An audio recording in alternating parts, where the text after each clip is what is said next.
Hey, and welcome to Daddy Mojo. It's the podcast where we'll talk about parenting, all-age comic books, toys, and more. Now, here's your host, Trey Burley. Before the Final Countdown was a fabulous rock anthem by Europe, it was a movie. It was the Final Countdown. It was from 1980. And when I was a kid, I would watch that movie every time it came on HBO, just because I loved time travel. I love the concept about thinking about what if you went back in time or all these crazy things.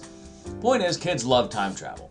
Are kids going to love this book? Brandon and the Totally Troublesome Time Machine. Well, kids of a certain age are going to love it because its pacing is a little different than what you might expect for a time machine book about a kid that invents a time machine, what he does and so forth, because there's a soft lesson, but it's not a lesson book.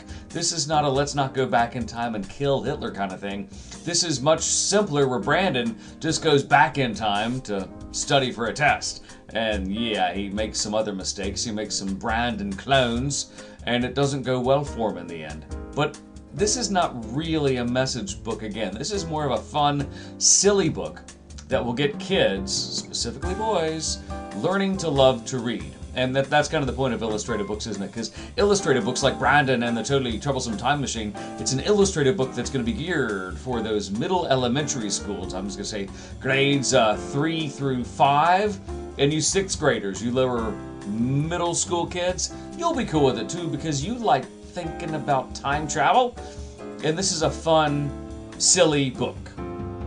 Is it going to be your favorite book? No. But for a period in time, every kid in 4th and 5th grade will want to read this and imagine what if they had 5 clones, what would they do? And they'll laugh and they'll pass it around. It's that 5th grade water cooler book that kids will laugh at, think about, and learn to love to read. Plus, it's got one of our favorite illustrators on this, Mark Fearing. Mark Fearing, great author in his own right, doing the illustrations here. This book is by Seth Fishman.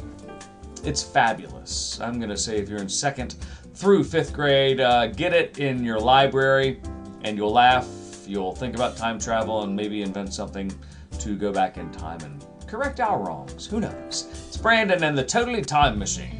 Thanks for listening to Daddy Mojo. Be sure to tune in next time. For more information on any of the things we talked about today, just check out the website, daddymojo.net, or hit us up at Daddy Mojo on social media.